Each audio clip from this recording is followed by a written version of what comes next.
Hey there, my name is Paul Miller. I'm here with Renée Vinett. We're two lawyers here at Howie, Sachs & Henry. And I'm going to ask Renée right now, you've been here for 18 years? Yeah. Do you remember the first time you were ever in court? Ever? Oh, ever. Maybe not exactly the first time. I have a memorable early days one. Oh, what is that? Just going to motions court and having to be before Master Cork. Master Cork. He would always select somebody in the room that day that was going to be the victim. And I had sat back other times and watched others be the victim, but this was my lucky day. And so I was the victim, and he was, basically just giving me a hard time. It wasn't really that terrible. And I was shaking so badly that when I leaned up against the podium or the lectern or whatever, you could hear it vibrating through the microphone. And so, yeah, it was a very, very scary experience, but, feel the fear, do it anyway. You survived. I survived. Well, my first time in court was in Master's Court as well, Master Pepiat. And I had heard the stories. And this was when it was 145 Queen Street. So this was like a July hot summer day. I was a law student, and I remember I was super nervous. And this is when you went to do the motions by yourself. They're uncontested. Right. And there was a long table, and you sat at the table, and as someone finished, you moved up the table. Sure. And I'll never forget, first of all, the air conditioning in that building was a window unit. Okay, and it was just so hot in there. And I wore a blue shirt. And so between the 100-degree temperature and Master Pepiat getting so angry with the two people before me, and I remember I was trying to get a order for substitutional service for a petition for divorce. And the master asked me, he said to me, "Is this a true or certified copy?" And I like, that's what it was, and I had no idea. Yeah, of course. No one told me what it was. Yeah. And so he goes, "How do you not know what a true or certified copy is?" I don't know. "I'm sorry, Master." And so I start packing up, and everyone's watching me, and he goes, "Where are you going?" Yeah. Yelling at me. I said, "Well, I figure I'll go back to find out if it's a true or certified copy. Ask the man beside you." So I sat down. I asked the lawyer beside me. He told me. I can't remember what he told me. Yeah. I told the master. He said, "Thank you. Never come to my courtroom again unprepared." I packed up really quickly. Mm-hmm. I walked out of the courtroom, and this light blue shirt, almost like this color, was dark blue. Right. Two things happened that day. One, I realized I could be yelled at by a judge or a master and I'll survive. Yeah. Two, wear a white shirt to court. It was. Well, did you get your order? I think I did, because Okay. it was an order for substitutional service, and I sure didn't want to go back on my first one. Right. But we both have probably been in court enough times. There are some good stories and some bad stories Yes. that we both had, and I mean, believe it or not, there are some judges who just frankly don't like me. I can't believe that. Well, I can't believe. I couldn't believe it either. Are you but going to name them? no. No. You kidding? You don't want to name them right now? Oh God, no. All right, you're afraid they might be watching. They might be watching. Or might hear of. They might. Would never. They would might. Never. So what's your most memorable, good or bad thing that's happened in your legal career? Oh my gosh. Or not even your legal career, any time in, because you had a career before being a lawyer. Well, that's true. That's true. I mean, just by way of background, registered nurse, practice in the States. Yeah, you don't sound like you're from here. No, not from here. But been here over 30 years, but right. Still I'm a Southerner at heart. But back in the States, I was a registered nurse, and I actually did case management, but I also drafted and prepared future care cost reports.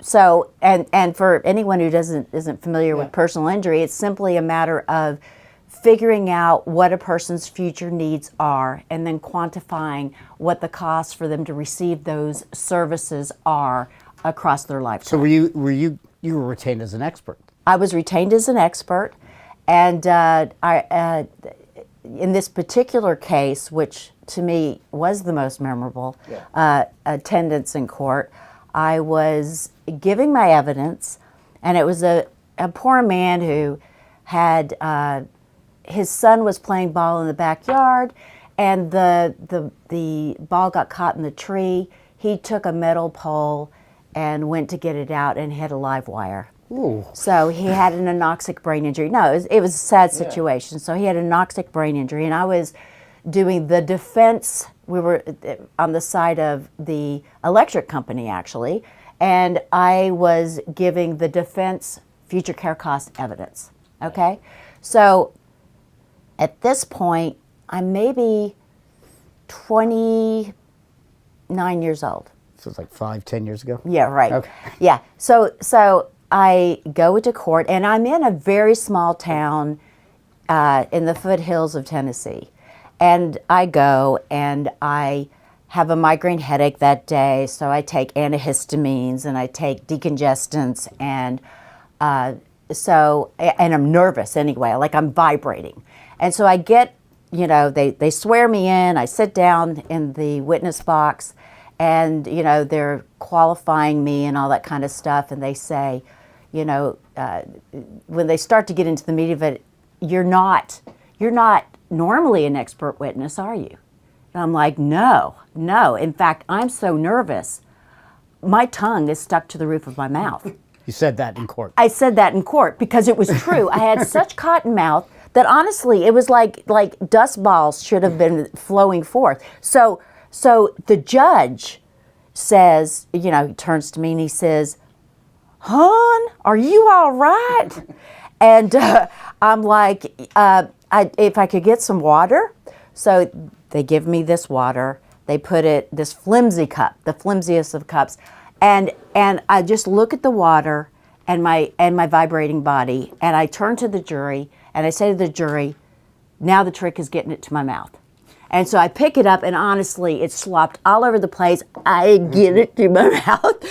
I have a drink, and the judge says, "Miss Vinett, are you okay?" And I'm like, "Yes, Your Honor, I'm fine." And then we carried on.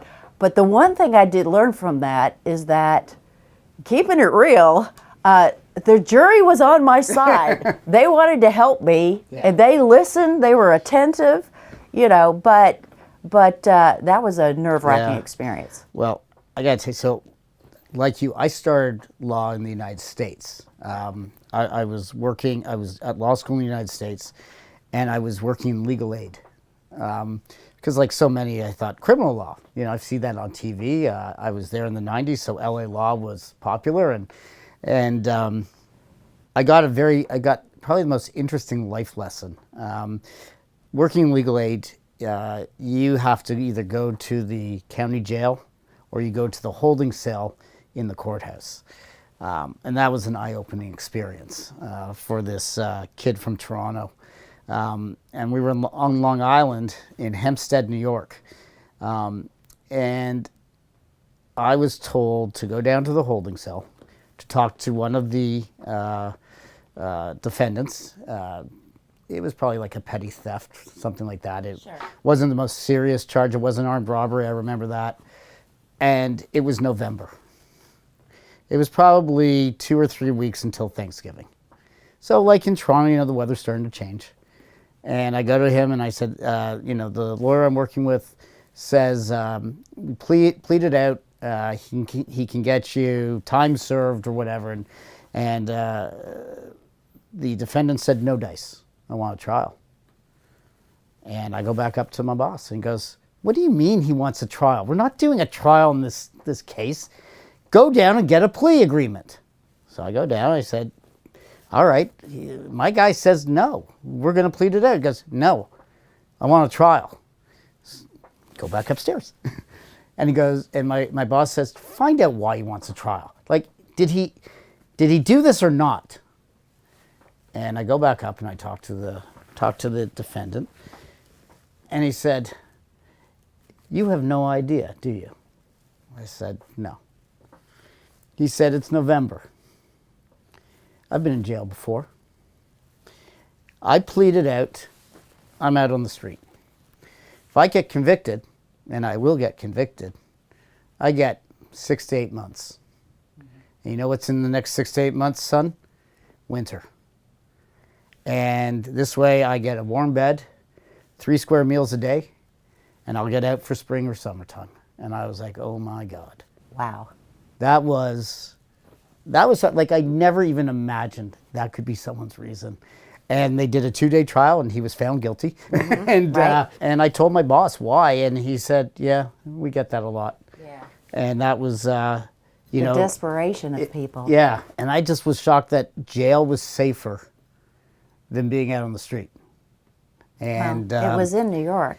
yeah, it was in the '90s. So Yeah. though that was a really, it's probably the greatest learning experience I had as a lawyer dealing with clients. Right. Talk about clients. I mean, listen, we've all had some clients over Doozers. the years. Doozers, yep. Good ones and bad ones. Yep, yep. What do you have the most, not the worst client or the best, but the most memorable client? Well, I mean, there are many memorable clients, I have to say. Yeah. Some, whenever I think about them, my heart wrenches still. I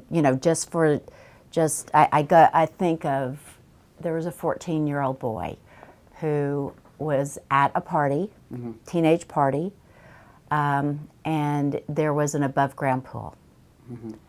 And the kids brought the trampoline to the side of the above-ground pool, and he did a 1.5 and just went straight head first into the bottom of the pool, and he was rendered a quadriplegic. Oh my gosh. And At 14. At 14. Really? And he was very brave, and his family was amazing. But he felt so responsible. He took responsibility for where he was at, like being a quadriplegic. But the reality is that the parents who were supervising and owned the home, I mean, they had the responsibility. He did what a 14-year-old would do. Yeah. Yeah, and I just, my heart just bled for him, because it's a difficult future that he was facing, and there was no amount of money was going to improve that situation for him.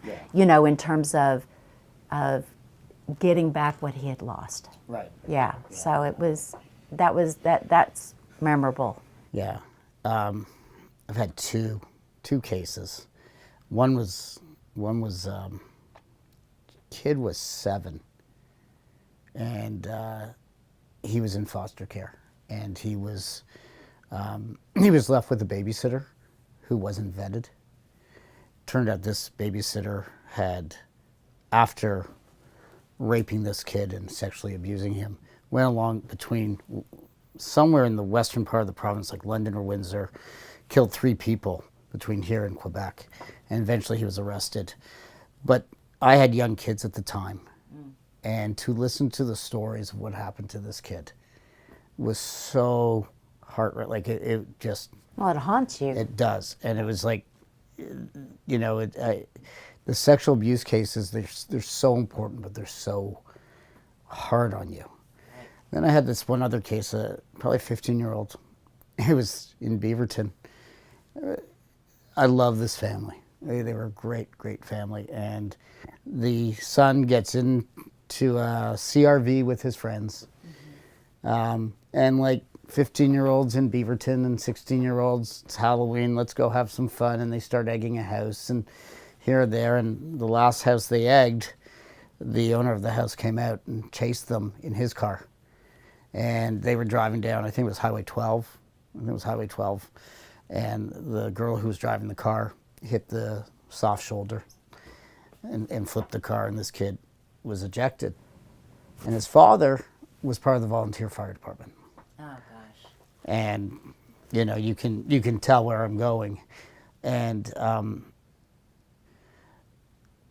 remember the lawyers on that case. Someone who's a judge now was the defense counsel and could not have been a kinder defense counsel. Mm-hmm.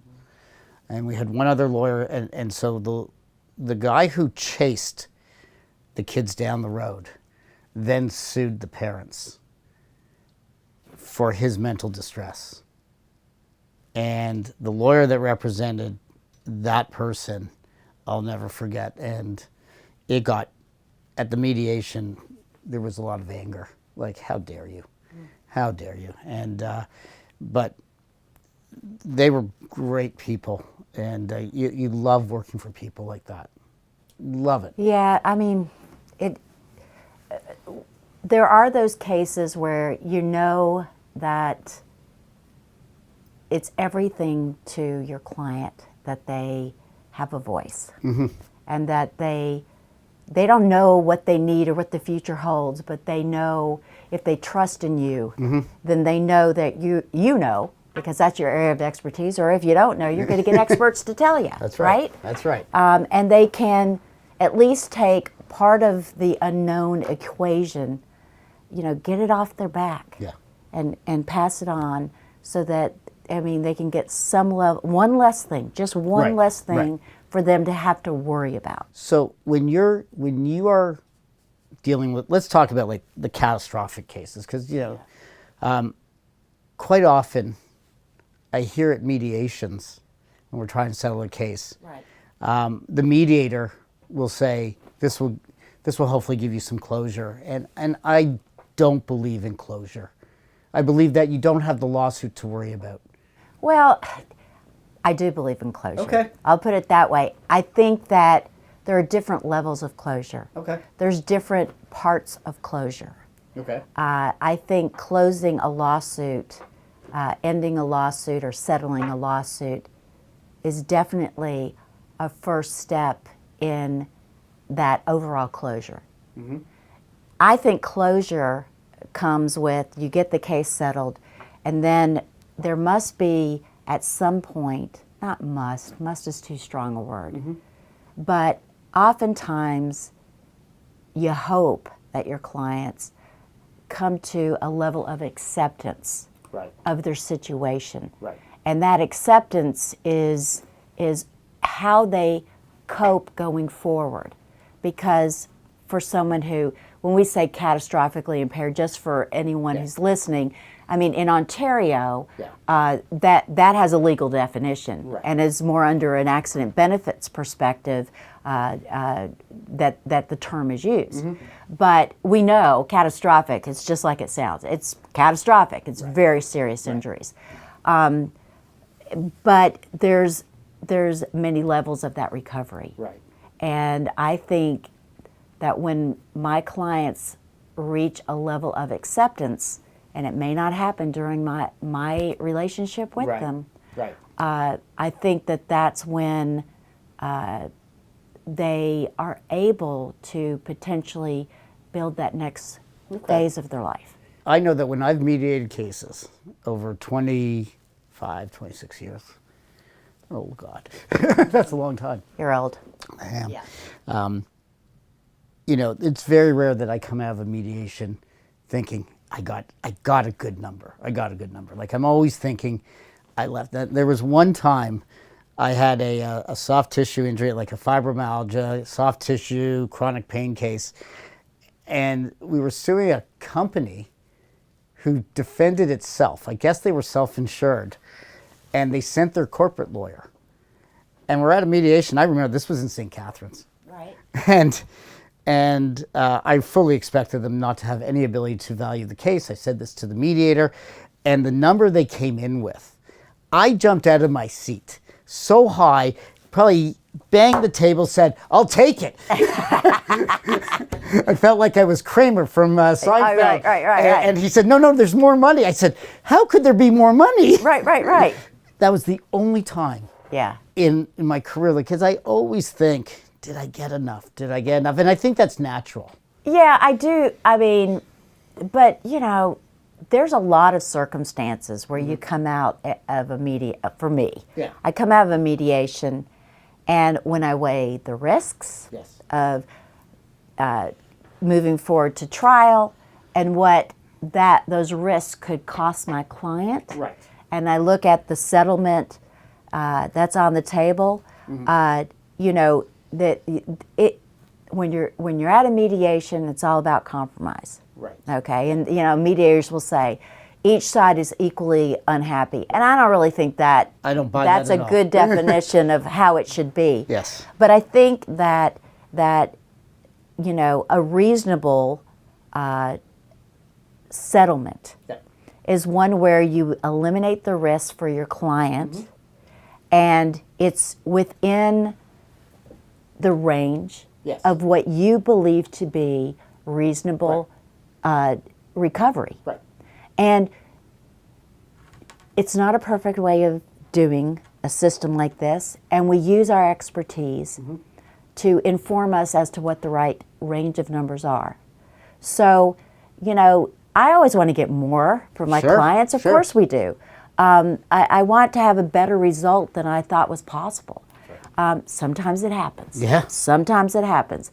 But the bottom line is that, our system is such a difficult one for our clients to endure Right. through to trial. Yep. And then the inherent risks of actually proceeding to trial that, I'm glad we have opportunities to sit down and try to resolve things at a mediation.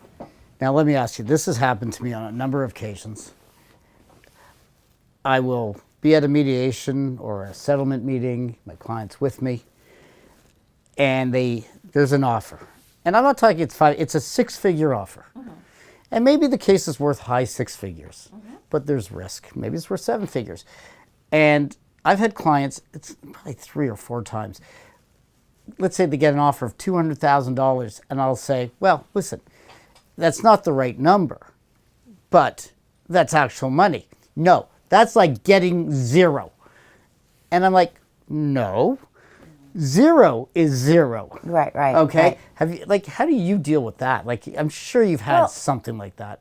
I mean, I recently had a mediation where I had prepared the client. I go over the numbers, anticipated range of what I think the value of different heads of damages are, and I prepare them with, don't pay attention to my first numbers; they're going to be way too high, and don't be upset by the defendant's numbers because they're going to be too low. But it's a process, and so we were negotiating. We were just at our second number, and the client said, I was trying to get instructions to make this second offer, and it was still a substantial amount of money. I hadn't moved a lot, but the client said, well, that's what I want in my pocket, that number. Right. And it was which shocked me because I had already explained everything to them. And, and so what I had to do is I don't get upset with my client about that. I think, well, you know what? It is your case. I'll tell you. So what I did in this situation is I just was very matter of fact, very conscious of how emotional they were about what they should get, knowing that amount was never going to happen. It was just completely out of the realm of possibility. And then just walk them through, but told them, you do not have to settle your case today. Right. That's the bottom line.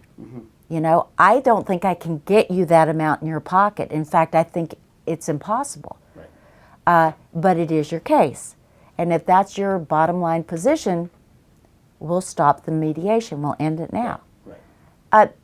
As the day progressed, they moved from that position, but not because I was going to pressure them. That is, as a plaintiff lawyer, that's fraught with danger. Oh, Yeah, so just being respectful, explaining everything, and being patient above all.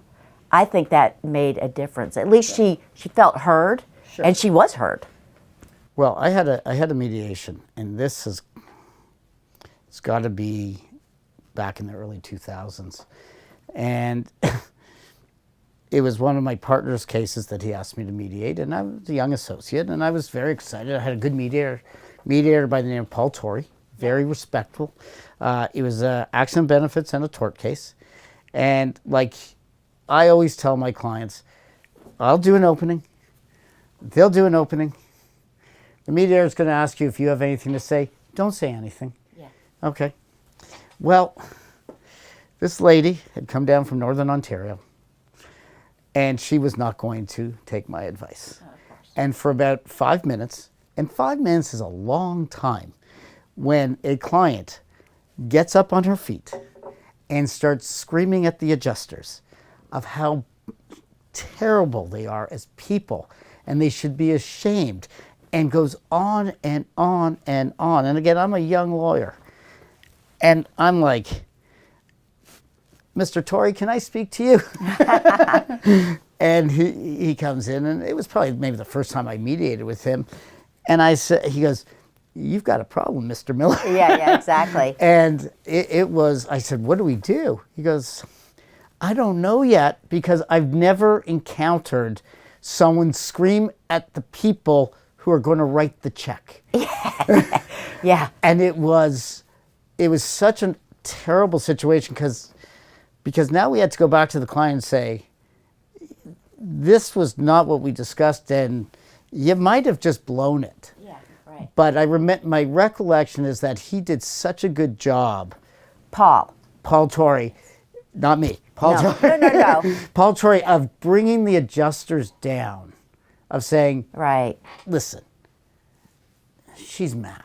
Yeah, of course. She's mad about her situation, her life, and She just blames you. You're the That's right. target. You're the target, and he did such a good job. But again, I didn't know where to turn. The senior lawyer wasn't with me. No one expected this, but it was just, again, this happened probably in 01, 02, and it feels like it was yesterday. Certain things don't leave you at all. I have a memorable mediation. Yeah. And I can tell you the lawyer on the other side, because he reminds me every time I see him of this story. It's Michael Best. He's at Zuber's and Company. Okay. It was a motor vehicle accident, a pedestrian motor vehicle accident. I was, of course, representing the injured person, Right. who was an elderly Italian woman. Okay, and she had some serious injuries, and she had to have surgery, and she was walking with a cane, and and so and Michael was Michael, and Michael would vouch for this. That Michael he's a tough defense lawyer. Okay. I'll put it that way. And he will give his perspective, and he will be straight to the point. So I prepared the client, about not showing any emotion during the opening comments, all that kind of thing. And we were in one of the smaller boardrooms at Network. Okay.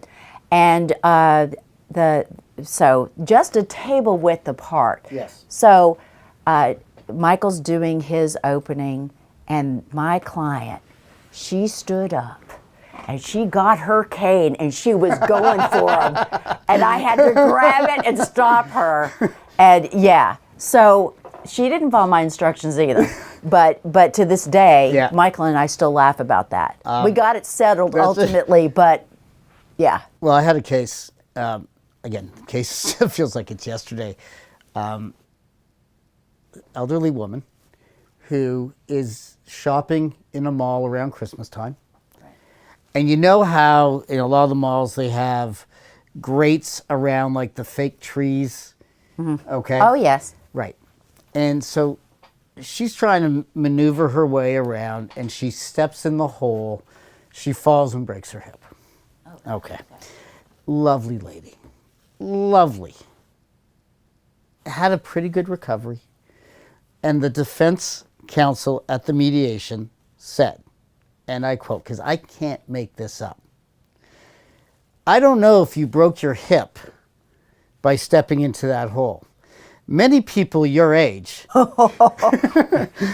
just have their hips break and then they fall. So you have to be able to prove. And I said, and I'll never forget, counsel, do me a favor. Promise me you'll say this to the pretrial judge and to a jury, because I would love that. The case settled that day. Yes. And it was just the stupidity of not knowing your client, not knowing the person who you're talking to. Right. You know? Right. I love it when ridiculous remarks or arguments are made. Yes. Which just takes me back to nursing school. Yes. Because that was one of the theories when I was in nursing school back in the early 80s. I was going to say, you sure you want to tell? No, back in the, yeah, I'm old. But back in the early 80s, that was one of the theories of how the elderly broke their hips. Right. There may be some truth to it in some instances, but if she hadn't stepped in the hole, she wouldn't have gone down. But I had a great a defense lawyer who will remain nameless because he is notoriously obtuse and very difficult to deal with. I know who you're talking about. Yeah. So I had a gentleman who was on an e-bike. Okay. He gets hit by a car, and he has to have the leg amputated. Okay. He had numerous pre-existing health conditions, some vascular, peripheral vascular disease, so he didn't have great blood flow to that lower leg, to those legs in the first place, heart disease, like a lot of things. And one of the theories at mediation was that his leg was essentially going to fall off anyway. Right? I mean, it's like, you can't make that up. Right. It's like, okay, well, yeah, like you said. Go prove it. Please, no, please say that in front of a jury. No, it's excellent. I mean, thank God for some of these arguments that we deal with. I mean, the worst situation I ever had, long time ago, early 2000s, our client had lost his leg in a bad motor vehicle accident that he was at fault for. Okay. But you've got, back then, a lot of no-fault benefits. Sure. A lot of them. And he hated the insurance company so much and hated the insurance lawyer. So it became so personal, like really personal. He could only sit to be examined for 3 hours at a time. Right. Because he said the phantom pain was so bad and the mental anguish, and okay, we'll and so. Well, this was when you could sue your insurance company, not like now, right. like for accident benefits issues. Yes, that's right. And so, but every time, and this lasted for 4 weeks, or a month or two actually, I can't remember, but every time he would come in, the defense lawyer would be sitting there. And first of all, that defense lawyer, he was the first person who ever saw with a BlackBerry. That's how long ago. Okay. Oh, that's a long time. Yeah. Okay. And so every time we would come in, my client would say hello to me and slam on the table a copy of The Rainmaker by John Grisham, which was all about this client and lawyer going after the insurance company for millions and millions and being successful. And he was convinced that he was going to be that guy. He was not that guy. He got something, he did okay, but it was so hard to control the emotions between my client and the lawyer. It made it so hard. I dreaded going to Sudbury for a variety of reasons. It was February, and it's darn cold. But tell me something. Yeah. I wonder if you've noticed what I've noticed. That in my earliest days as a lawyer, defense were nasty. Yeah. And plaintiffs would be nasty too. I mean, I was a defense lawyer before I was a plaintiff's lawyer. I mean, people were snarky. They were, but I just find, and maybe it's because I'm older and have more experience, I just find that things are much more congenial. That I can disagree because we wouldn't have jobs if we didn't disagree. Absolutely. But it's not personal. I find that when I'm dealing with senior counsel or, experienced counsel, I still find, and I'm sure maybe it's the age, I think I have found the younger counsel, less experienced, to be much more aggressive now on Zoom than when we were in person back in the day. Okay, because it's a different dynamic. It's a different dynamic. You don't have to face the person the same way. So I find but I have found that senior counsel I think are much easier to deal with than 20 years ago.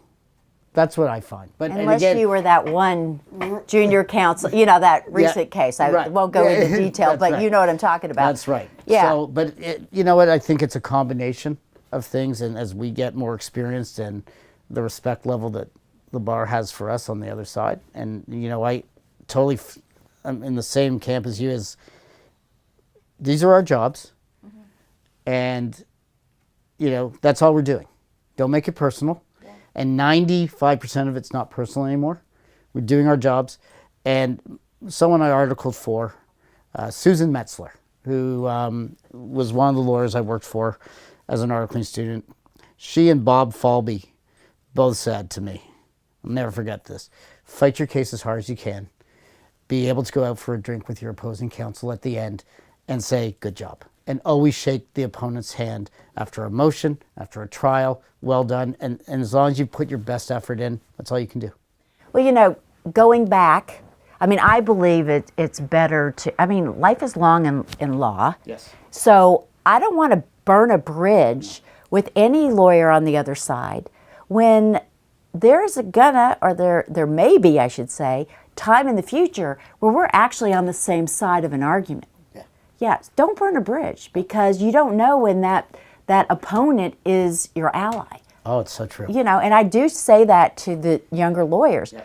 But another thing is when I go back to, I was 40 when I got called to the bar, right. So I was much older than a lot of other people. And